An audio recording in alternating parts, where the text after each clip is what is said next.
Welcome to the first episode of Architosh's ToshTalks, our new video-based interview series focused on conversations with leading AEC software companies. My name is Anthony Froster-Robledo, your host. In this first episode, Vectorworks Futures with Ruby Siddiqui, we talked to Ruby Siddiqui, Associate AIA, Senior Product Marketing Director at Vectorworks. Rubina leverages her knowledge of BIM and architectural practice to assist with the development of Vectorworks products and to support both sales and marketing teams. Rubina earned a Bachelor of Science degree in Geology and Earth Sciences from George Washington University and a Master of Architecture degree from the University of Tennessee.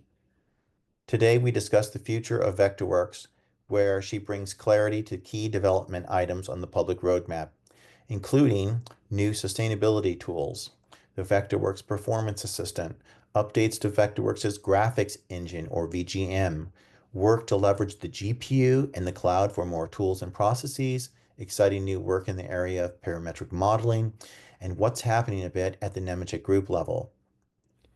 Additionally, from our conversation, we also have special content in written form in Architosh where you can find this recorded discussion.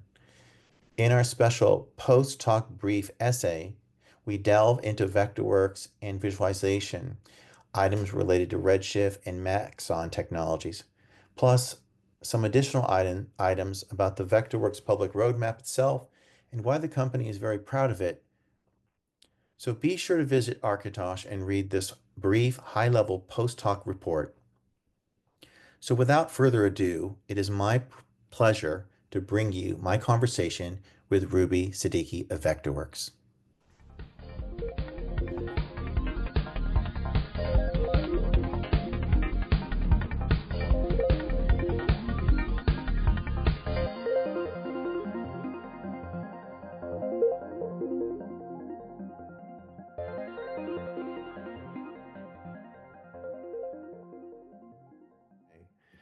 So, Ruby, so nice to have you on what will be the very beginning of Architosh's Tosh Talks series.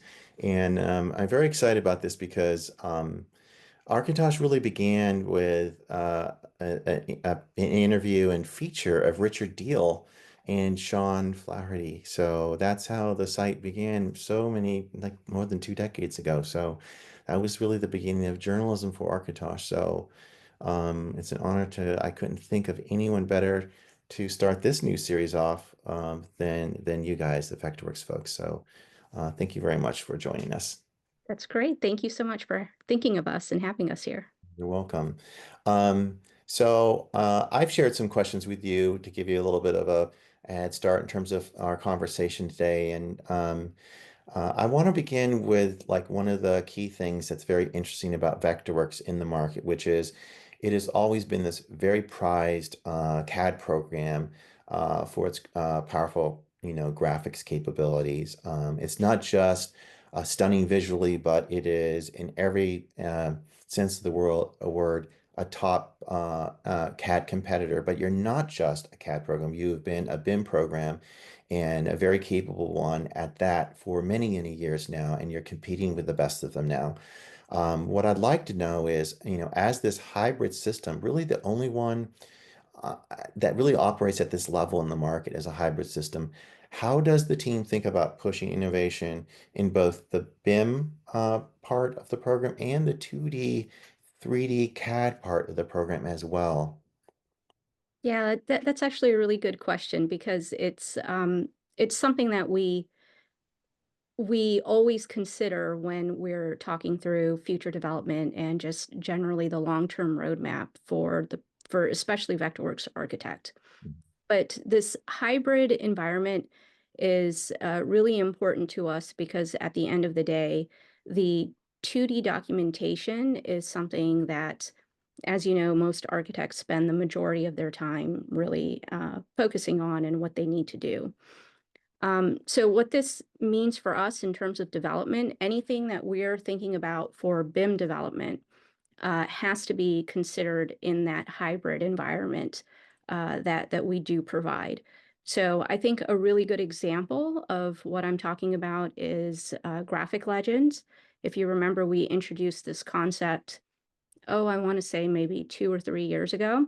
Right. And with graphic legends, essentially what we were thinking about was this is a very clear 2D documentation need, but rather than focusing on just our 2D tools, let's think about, well, how can we leverage the 3D environment that we're already providing? And how Mm. can we ensure that it's robust enough to do what is required to create graphic schedules, to create drawing legends, drawing keys, things like that, which is essentially what you can do with graphic legends. So there's always this thinking behind what's the actual outcome that the customer requires, and then we work backwards from there in terms of, well, then how do we achieve that? If it's a 2D outcome, how can we achieve it with the 3D? If it's a Mhm. 3D outcome, what's the 2D output that has to happen and correlate with that? So it's really important for just generally our development process, Right. but we don't try to focus so much on just particular tools, but again, what is that outcome that we're hoping our customers will achieve with it? Right, and that's interesting. And so there must be this delicate balance too, in terms of, what, as you said, the end users thinking about from the graphics point of view, from the documentation point of view, and how you're trying to provide some control, give them some control in terms of what those graphics look like, right? So it's not just here's the 3D data, we're presenting it to you now in the schedule form. You live with the way it looks. It's more than that. You're trying to give your end users a great degree of control over the presentation of that 3D data when it's rendered out in a kind of 2D form for like a schedule. Yeah, absolutely. I think that that's another kind of key aspect of it is that type of control and that customization essentially. Right. There's different markets that have different drawing standards. Each office, each firm has their own drawing standards as well. So it's not something that we could just solve for. Uh, Hmm. and the way to solve for it actually is to provide that kind of customization. Yeah. Hmm. Interesting. Related to BIM and the fact that you're one of the most advanced BIM products on the market now, what are some exciting things that are sort of, on your near-term future roadmap? Um, what should people be looking forward to? Yeah. So sustainability is one of our key kind of strategic areas for development. And it's kind of a common thread in a lot of the features that we are developing. But with just sustainability in general in mind, we're working on what we're calling a sustainability dashboard. Hmm. And essentially what this dashboard is doing is it's presenting a lot of that data from your model um, in a real-time web palette. So you can actually assess certain aspects of your model in regards to any kind of sustainability goals that you may hope to achieve with your project. So, for example, we have a Vectorworks embodied carbon calculator. So, if you are looking to calculate embodied carbon, you can open up this sustainability dashboard, and you can see in real time, what is the embodied carbon for these particular materials that I may have selected. If you make those changes, you'll see the changes reflected in that dashboard. There's a number of tools that we have on the landscape design side as well that would fall into this sustainability dashboard in terms of bionet gain, biodiversity net gain, permeability, solar reflectance, things like this. Hmm. So that's a big kind of key area for us. It falls under that BIM category because so much of this is Right, data driven. right. Another really exciting feature, I think, is going to be the renovation and phasing feature. And even this particular feature has that same sustainability thread in it because when we're designing it, we're thinking about things like uh, reuse of material, recycling of material. Um, there's a lot of places where they're now doing deconstruction in order to accommodate reuse and recycling. So we are thinking about all of these things when we're thinking about how we're developing and designing phasing and how that's actually going to be implemented in Vectorworks. Right. I imagine your European customers in particular, in some countries in Europe, it's even like difficult to even build a new building. They want people to reuse existing buildings. Are those are those features sort of being driven by your European customers more? Not just our European customers. I mean, even here in the US, we're seeing a lot of emphasis on refurbishment, repurposing existing structures. Again, it's really falls in line with some of our key strategies of what's important in the industry, and one of them absolutely is not just sustainability, but Mhm. also about growth, density within cities, and things of that nature. So, Right. And when will users start to see some of these features in the next version, or are we still a couple of versions out? well, it is in the scheduled category of our public roadmap, which usually means something that you could look forward to in either the upcoming or the following release. I see. With that being said, we try not to promise like dates just Yeah, in case we aren't happy with the quality of the feature at that moment in time, then we can choose to hold it back and continue to work on it. So we don't really like to promise, right. um, but we are working for it in the very near term future for both of these features. I see. So back to your dashboards and sustainability, these tools that you're developing are more aimed at a more conceptual level, correct? For the architect, with kind of the assumption maybe that they are working with consultants to use different tools for maybe higher level assessments of energy and consumption. Is that correct? Do I have that understanding correct? Yeah, so it, really a lot of these tools are focused on how you're using them while you're designing. So yeah, I think it's fair to say that it's more for the conceptual levels. But with that being said, how detailed you make your model and how much data you put into it will also dictate how accurate that information will be as well. So Mhm. there's the potential for a lot of accuracy in your embodied carbon calculator that could be used by a consultant or by the architect themselves, depending if that's what they specialize in. So Right. it depends, but I think that that's a very good observation in that these tools aren't just about, that documentation again, but it is meant to be an assistant to help you make decisions in the upfront design process. Right, right. So increased building performance across energy metrics and so Absolutely. forth. Yeah. Mm. And speaking of performance, I did notice on the roadmap this new Vectorworks Performance Assistant. Immediately made me think of tools like Maxon's Cinebench. And I know that Cinebench is much beloved as a kind of standard benchmark tool out there. Do you feel like something like that would be useful to Vectorworks customers so they can maximize um, or optimize their hardware selections for running Vectorworks? And is the Vectorworks Performance Assistant going to serve that role or some other kind of role? Um, so it serves a different role. So it's not necessarily about understanding hardware performance. Mhm. The performance assistant is more about understanding the file performance. I see. So right now internally we're calling it a file health checker, Hmm. which I think might be a little bit more accurate because it is really more about assessing a current Vectorworks file. So right now what it can do is it can assess the file for corrupted geometry. It can assess for anything that might be causing potential slowdowns or bloating of file size. So essentially, what we're hoping to do is give customers a way to kind of self-analyze if they're starting to see problems or performance issues with the file itself. Uh, Right.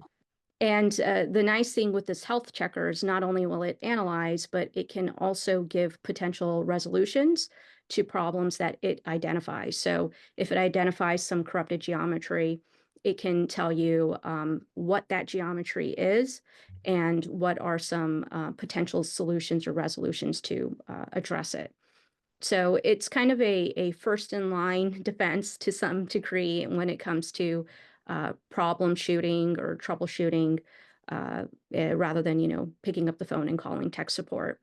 I But see. this is just kind of a first iteration of that. I think that it's something that we feel is kind of laying a foundation that we'll be able to build on in the future. Hmm. Right, right. That makes sense. That sounds smart. Mhm. Um, so in the first iteration, it won't actually, the software won't actually do any correction itself, or will it? Like, will it be able to fix things that are sort of not right, or purge things that are sort Yeah, of slowing things down?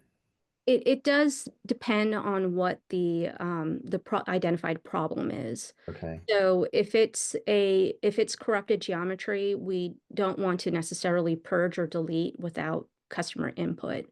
I If see. it's something more that has to do with the potential of memory leakage because of too many, undue commands saved or something like this, I think that's something that can be resolved I see. automatically. Oh, interesting. Yeah. That's interesting. Okay.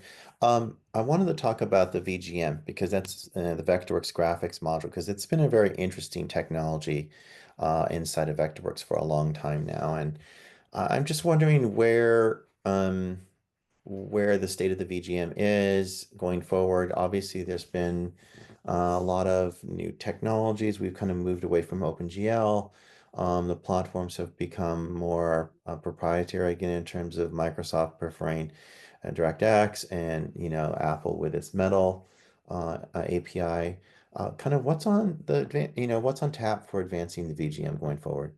Yeah, so we actually are working right now on a Vectorworks graphics module modernization, Mhm. and that modernization includes addressing some of the problems that we've been seeing with DirectX. So we plan on utilizing Vulkan on Windows, that API, as well as some more native aspects of Metal on Apple. And the idea is to remove some of the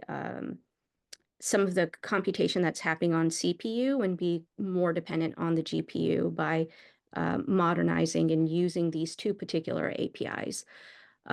So really what this means for our customers is that there will be higher frame rate. So you can think about like smoothness in navigation, Right. fluidity when you're just kind of moving about in your file, but also better support for some of the things that we've been introducing in the past couple of years, like shaded rendering, uh, Mhm. improvements for, well, this is more for our entertainment customers, but we introduced Showcase, which is a pre-visualization with live moving lights. Right. So, it helps a lot in those realms as well. Interesting. Yeah, that's interesting. Great to hear about just trying to move forward with GPU utilization, because that seems there's so much power now in these GPUs, and they have not traditionally been tapped very much by the CAD market. Right. Yeah. So that's something that's what is that on the roadmap, in what status? Yeah, so that is in the in scheduled status. We actually Okay. just updated it to be scheduled. So Hmm. that again means in the very near future. So your assessment is that Vulkan is maybe a better place to go than DirectX on your Windows products. I believe so. Yeah. It we've the reports that we've been getting with DirectX is essentially a lot of slowdowns, a lot of crashes when there's multiple applications open, which I Right. think is a problem with DirectX in general. Hmm. But and I can't speak too much on this because I just kind of know surface level. Yes. Um, but my understanding is that Vulkan is a little bit more modern and more of what's going to be kind of future focused for Windows machines in general. Interesting. Well, I know that CAD and BIM users are always pushing their systems to the max, so that's great to hear because performance really does matter. And speaking of performance, I know that we have the cloud to use too, to tap the cloud, and a lot of people out in the market, players, some of your rivals even, are using the cloud more to offload processing task. You have Vectorworks Cloud. What are some of the things that might be on the horizon for the utilization of Vectorworks Cloud to take on various processes that could maybe even be scheduled or recurring? Yeah, so that's actually a really great question because we've been putting a lot of effort into Vectorworks Cloud Services. A good example is, I think last year we introduced being able to offset certain exports, particularly Revit file export, Mhm. um, through the cloud. So it all gets processed on the cloud, which, as you know, frees up your machine. Right, And there's certain file formats that are a little bit more memory intensive. And the more that we can offset, as you said, kind of regular tasks, because if you can imagine, if you're working with a Revit consultant, you probably need to export on a regular schedule uh, right. for exchanging information. Uh, for the future, what we're currently working on is the same thing, but for file imports. Mhm. And then expanding that beyond just the Revit file format. So we would use the cloud to process IFC as well, which is another kind of large processing um, uh, command or execution. And the idea is essentially that the cloud is not just about, offloading certain tasks, but it's more about how do we align the cloud to become kind of a companion to your Mhm. desktop app so that you're using it along with or in conjunction with your desktop app for your regular tasks that you need to do for mainly collaboration at Mhm. this point. But aside from the processing, we've introduced other web-based type of features. Mhm. So that includes the cloud document reviewer, where you can send particular sheets and worksheets up to the cloud for review and markup, and then bring those markups back into Vectorworks. So Mhm. it's not just about that processing, but it's also about kind of this larger collaborative aspect. Right. And some of that taps into the Nemetschek group's overall ambitions with kind of a common data environment or a common data environment infrastructure. But my understanding is that the daughter companies will all have their own kind of components to that on some level or their own offerings essentially. And you have that now. You have the beginning of that now. Um, where do you see your next step with sort of collaboration on your own Vectorworks cloud? Yeah, so that's actually one of the reasons why for us, prioritizing support for the IFC file format starts to become really important. Mhm. It's the common format for us to work with. It's kind of a recognized international standard. So it kind of becomes the foundation that we want to build off of. The other brands are also working towards a same Mhm. um, foundation within their offerings right now. Um, but it is something that we're again kind of forward looking, Yeah, and right. we're thinking about, well, what can we implement now that customers can take advantage of, hence the Revit support. And then how does that pave the way for what we want to do in the future in terms of this common data environment that can Right. become a more collaborative cloud? Interesting. And AI, let's talk about artificial intelligence for a little bit. What role could AI play in maybe the translation processes that you're talking about that could take place in the cloud? Eh, I think AI has a lot of potential Right. for things like this. You know, uh, we we were working with oh, I think it's the Munich Institute of Technology Mhm. or University of Technology, and we were working with a group of students who were doing some of their own, academic kind of research. And one of the big things for them, their research was essentially exactly this in terms of how does AI fit into this role of collaboration and what can we do? And one of their big kind of research topics was not just a single language model, but how can we connect multiple models to actually help with this collaboration. So Yeah. their experiment was essentially using AI to move a model from Vectorworks and into Celibri, and then using an AI model with Celibri's underpinnings to kind of check that model. And Hmm. this was really more of a way to see that if I'm moving information via AI from one place to another, Hmm. um, and then can I verify that information via AI? So I haven't read the studies in terms Right. of what their conclusions were, but I guess all I'm trying to do is illustrate that this is an area of interest that I think people are exploring Mhm. and does require a little bit more studying in order for us to really determine what are the practical uses and in what ways, because it all boils down to, what does an architect need to do today as well as what they may need to do in the future. Right. Yeah, no, I think that's interesting. And I'm glad to kind of hear that there's some study out there on that because it seems to me that one of the difficulties in the industry is still the IFC process and the consistency across the IFC implementations as we move data from program to program. It seems to me that AI would be great. You could basically you can train on these processes, and then through probably human intervention, where we have to fix things that maybe did not translate well. Yeah. AI could learn how to do that itself, so that it can make these adjustments up in the cloud automatically. And it just seems like, again, we're talking about AI having this role as sort of an assistant to the Mhm. human user.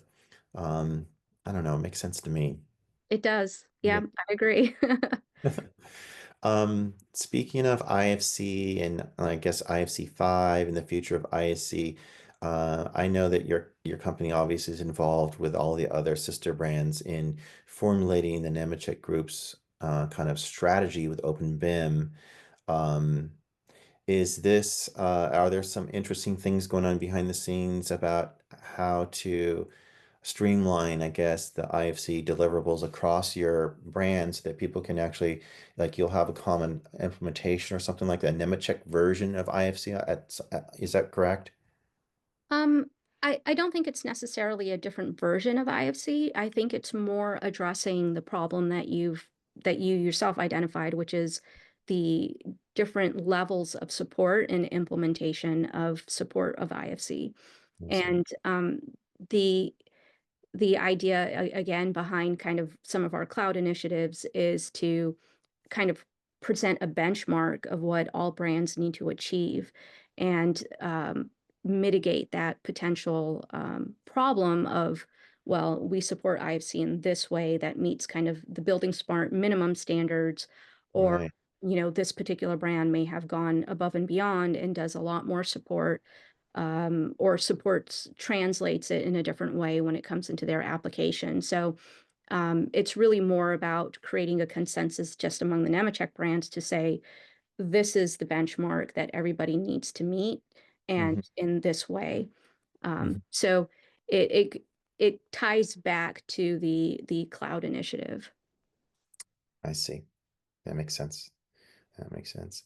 So let's talk about your public roadmap a little bit. I know there's a lot of interesting things that I see on it. One thing that caught my eye right away was the direct editing of parametric objects. And I think this is fascinating because there's this delicate balance between explicit modelers like SketchUp and Rhino, where you're touching everything, everything can move, and parametric modelers where you're driving things through interfaces, through palettes and user palettes and so forth.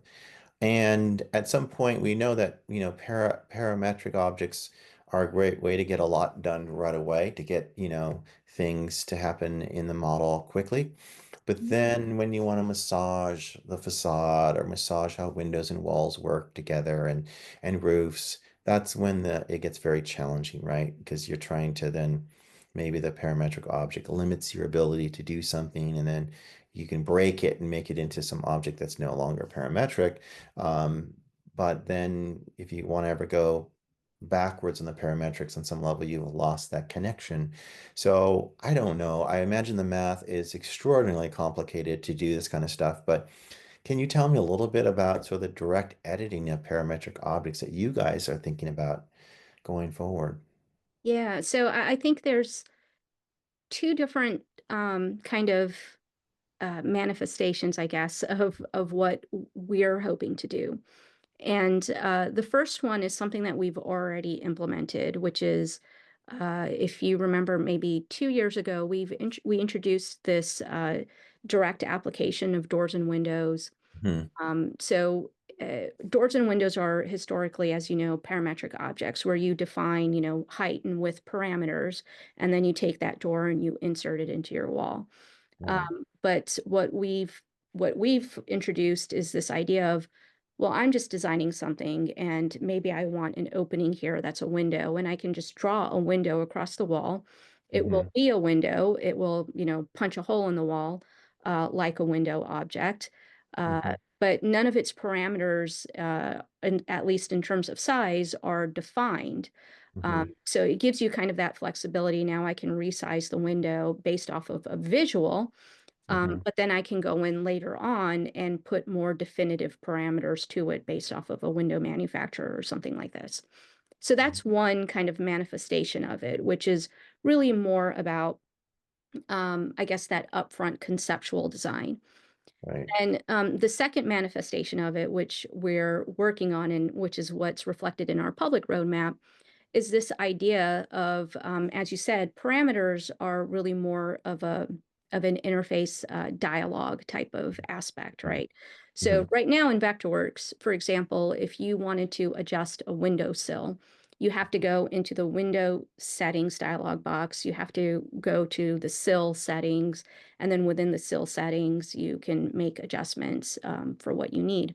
Right. Um, Whereas what we are hoping to do is when you're in the 3D environment, you click on the windowsill, and those parameters for the sill pop up at your cursor point, and you can Hmm. change the parameters there. So um, the idea is to reduce the amount of dialog boxes that you have to go through, Right. but to also put those parameters there at the tip of your cursor to create a more kind of uninterrupted process, something that you can easily make adjustments rather than having to say, okay, you know, I have to go to the OIP, I have to go to the settings, I have to do this, I have to do that. So again, the idea is to create a less disruptive kind of process when you're just working, you're modeling, you're designing, whatever it may be.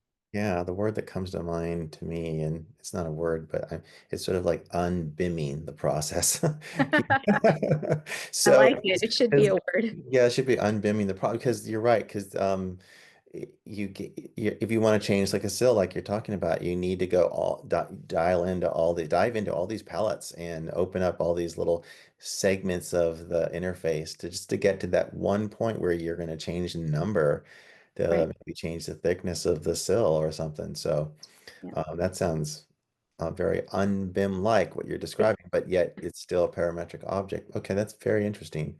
So that's one instance that is on the roadmap. The first instance you describe, which is sort of like you're conceptually modeling and you just want to quickly put a window on a surface. Is that a kind of new tool technology in the system? Is it like, do you draw a rectangle to define that window size, like you just draw it on the wall, you make the wall the working surface or something? How does that work? Is it like more 2D oriented and it pops magically into 3D?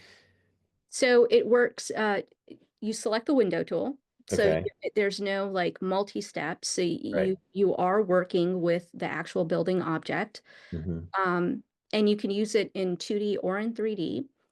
So if I'm in 3D, I just select the window tool and I just draw, it would be in essence as if you're drawing a rectangle. So there's different modes, you can draw a Okay. rectangle from corner to corner. You Mhm. can draw a rectangle from edge and then define a width. Um, so that process or those steps are just like drawing a rectangle, but you're actually drawing with a window or with a door.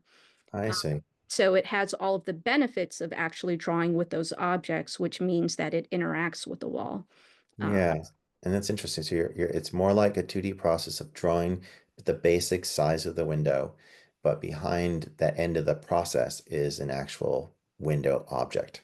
Yeah, exactly. Yeah. That's And fascinating. we introduced that, I think, maybe 3 years ago now. So Okay. it's something you can try out if you're using Oh, okay. Vectorworks. That's interesting. Okay. Wonderful. All right. Um, so with the direct editing of parametric objects, you're going to start probably with windows and doors, I imagine, but maybe this would carry over to other parametric object types. I believe so. Some of the other parametric object types in Vectorworks, particularly building objects, and that would include walls, slabs, roofs. Those particular objects are a little bit more difficult for us, only because they require some more kind of under the hood advancements or modernizations that are also on our public roadmap, and that we are working on behind the scenes in order to Right. do these types of things with those objects as well. Hmm. That makes sense. You're talking about getting into the current modeling kernel technology, Parasolid and so forth. Um, I'm not sure what the details are, if Mhm. it's specifically with the modeling kernel, but I do know that there are some limitations in our current implementation of it, which is why we're working behind the scenes on this Mhm. modernization. Okay. Interesting. I want to loop back to the public roadmap in a moment after I go through a couple other questions first, but maybe you can think about the question really is what are some other interesting things in the public roadmap that excite you personally and you are looking forward to? But let's jump back to the Nemetschek group for a second, because I know they're driving these new synergies between the brands, and this is a different kind of focus for the group. And one that seems to be generating good results for the group as a whole. And of course, I'm thinking about AI Visualizer, but there are other things in the horizon. Are your users aware of this kind of strategic change, and are they excited about this? Do they know it's happening? How do you evaluate that? And How do we evaluate if like if your users are aware of, yes, how are you, I guess, let's go to the first question. Are your users aware of this? yeah. And what are some things, I guess, you can talk about now that maybe that are extension, like beyond AI Visualizer, Mhm. that you're excited about bringing to your users? Yeah, yeah. Um, so for the most part, I think our users they probably are aware. And if they're not, if they are, their main question, of course, as a Vectorworks customer is, what does that actually mean for me? Right. Um, the customers who aren't aware, I think, are probably the people who just aren't affected by some of the things that we are introducing. Mm. Um, but I think that it's a fair question to ask, what does that mean to me as a Vectorworks customer? And we do we do talk about some of the other results of these synergies rather than these large kind of projects like AI Visualizer. There are other synergies that directly affect our customers today. Mhm. And a really good example of that is this new Bluebeam connection that we just announced, I guess, a month ago in February. And this Bluebeam connection is us working directly with Bluebeam, utilizing this new API that they have for Bluebeam Cloud. Right. So it, eliminates any of the obstacles that there were with operating systems. It allows our Vectorworks customers to use Bluebeam Studio sessions. They can send PDFs. They can get marked up. More importantly, the markups can come back into Vectorworks to be addressed and to pick up your red lines and things like that. So it's a really good example, I think, of how the kind of the conversations with our sister brands can result in even seemingly minor improvements or day-to-day kind of tasks rather Mhm. than something like the AI visualizer, which may not necessarily affect all customers and Mhm. not affect day-to-day type of tasks. Right. Okay, that makes sense. Um, So I think the Bluebeam is a great example, and I'm aware of that connection, and I'm aware of sort of what, Bluebeam's telling me too about what they want to do with the sister brands. Um, you have your markup capability in your new documents tool, which is part of Vectorworks Cloud. Is it on the horizon that the two, your markups and your tool, those markups could come or be fed from Bluebeam Cloud and vice versa? Is there some possible synergies there? Like, how will it work if an architecture firm is maybe sending out drawings through your cloud solution for collaboration, but at the same time, maybe another person in the project is using Bluebeam Cloud?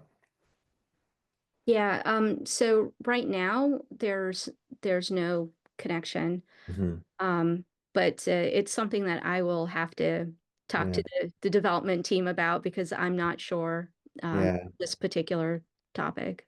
Right. But everything's API based. So theoretically, a comment in one system could be a comment in another system. And I guess and when we're talking about APIs, and then I immediately think of BCF, and you support BCF. So is that maybe a strategic mechanism there? So if Blue and Cloud can support BCF and you support it, why couldn't those two talk to each other? Yeah, that's actually a good point because right now markups that do come from a Bluebeam session, you Hmm. actually can choose, do you want them to come into Vectorworks as just markup objects or Right. redline objects? Hmm. Or you could actually have them come in as BCF issues. So there is a tie-in with BCF in that regard. I guess what would actually have to happen is for our cloud document reviewer for Hmm. those markups to come in as BCF issues. And then BCF could potentially be that unifying format. I see. Yeah. Okay, interesting. Okay, great. So I'm gonna ask you a question I'm excited to ask you about, which is, what do your Vectorworks users tell you guys about why they love Vectorworks so much? And if they've recently left an old solution, what are some of the common things you're hearing about why they left and why they've come to Vectorworks? Yeah, I think I don't know how candid I can be, but one of the things that I think a lot of our customers say is they're very happy to be free of whatever product they were using in the past, I guess is Yeah. one thing. Hmm. And I'm not, I can't speak confidently as to why they may have felt, tied down or bogged down or why this like, Hmm. feeling of freedom. But it is something that we're very keenly aware of is that maybe these are folks who are just need a change Hmm. or are looking for a solution that better suits what they're trying to do. And in terms of people who've switched and what they find most, I guess, valuable to them Hmm. is the fact that they have a more streamlined or efficient workflow. So I think one of the most common things we see is that people are using multiple tools in order to complete their projects. And I think that's because, architects, yes, we are responsible for documentation of our designs, but there's everything that happens prior to that, which Right. includes actual designing, ideation, going through multiple iterations of your ideas. Um, and it also includes how do I present these ideas? How do I evaluate these ideas? Not just how do I now document those ideas. And so you'll see that a lot of people are using kind of these purpose-built tools, whether it's for renderings, presentations, general schematic models, general Right. documentation. And with Vectorworks, we're very focused on what is the architect's role and responsibility. And Right. so it kind of goes back to the first question, right? Understanding Yeah. Right. Right. 2D documentation is the end result. But what's everything else that actually has to happen by the architect in order to get to that result, in order to sell your idea, in order to, win your customer? I mean, these are all just as important aspects and responsibilities of the architect. So, yeah. Mhm. Okay. I think you jogged my memory about something maybe I saw on the roadmap, your public roadmap about um, sort of boards or like you can organize your work into. And so for presentation, probably to clients or just your collaborators, is that something? Is that one of the things? I wanted to loop back to this question of like what else is on the public roadmap that's exciting to you, and we can certainly I would certainly want you to address that too. But there is something on the roadmap, I think, to that effect, right? Yeah, so I think right now it's labeled as mood boards. Mood boards, that's right. Thank you. Yeah, so mood boards in particular are, I think, more tools that are used kind of in the upfront part of a project. Mhm. So maybe inspiration board is another way Right. that people might call it. So the idea with this particular feature is to create a funnel where you can take information and ideas from multiple places and bring them all into Vectorworks Mhm.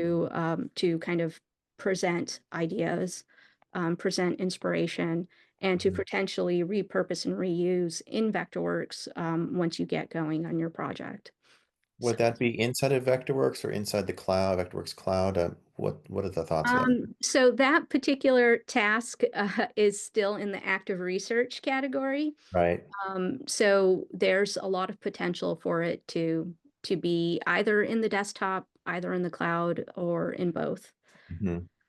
Yeah, it's interesting because one of the things that's challenging for practitioners, I think, is that we do so many meetings.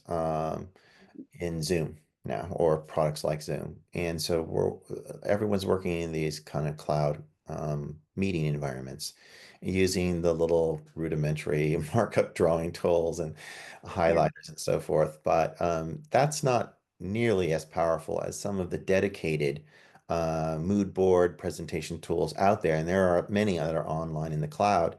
So when we think about sort of Vectorworks Cloud and your online cloud collaboration tools, I would imagine one challenging thought on your end is to think about, well, where are we going to put some of these features and technologies together? Is it going to be is it going to be in the desktop or is it going to be in the cloud, right? yeah, Yeah, yeah. interesting. I think that again, a lot of sorry, Really beautiful little cat there. a lot of Mhm. a lot of the things that we want to do in the long term, especially when it comes to the cloud, and thinking about how are we aligning cloud in a way that it becomes kind of a companion piece to your desktop app. So I think a lot of the thinking is more about where does the cloud get inserted into your day-to-day processes. So there's a lot of potential for overlap and support for different tools in both places, but for different purposes. Right. Okay. Yeah. Interesting. So back to that roadmap. What's something on the roadmap that you're personally very excited about?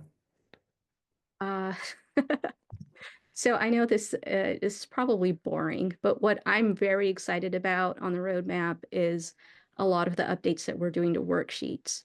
Okay. So there's actually two tasks on the public roadmap. One of them is just a general UI modernization. Mhm. So the worksheets UI for formatting your worksheets, Right. it's a little bit old. So making it more aligned with general database kind of tools right now, Excel, Google Sheets, things like this. The formatting, the splitting of cells, things like this, so that it's a little bit more familiar and more intuitive. Um, that's exciting to me. Yeah. But the other thing that is really exciting is this ability for what we're calling worksheet slicing. And this Right. is essentially when you have a very long report and you need it to appear on a drawing. Mhm. So you need to be able, truncate it and continue it in the next column. How are we solving for that? Which includes, if you think of like behavior in InDesign or Illustrator, Right. I was just thinking about that. Yeah. yeah, where you can kind of flow the information from one column into the next, Mhm. retain the headers of your reports as well. So it's been a long time coming, and Right. I think it's very high on a lot of people's wish lists.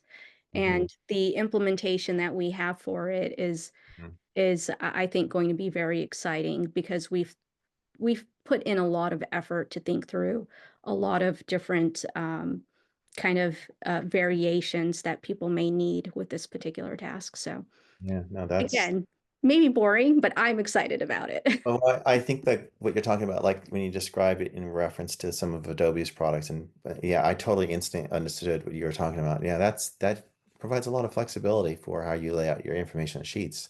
So that's pretty wonderful. What else should some of your users look forward to in the future? What's kind of exciting in the future? uh I think that there's a lot of emphasis on again, some of our key strategies. There's a lot of emphasis on sustainability, but there's also a lot of emphasis on AI in Mhm. terms of, how does it become, as you said, an assistant. Mhm. And I think that for long-term strategy, what we're always thinking about is practical application. So while we've introduced the AI visualizer, I think you should look forward to how we're developing this and evolving this for the future. So our first iteration of it, for example, is it's simply generating an image, a Mhm. visual.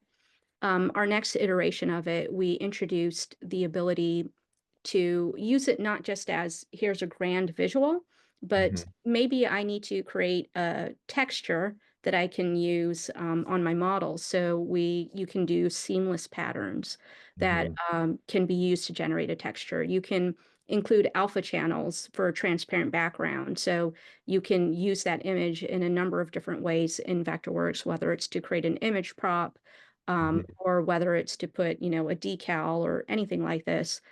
Um, we've introduced in yet another iteration Mhm.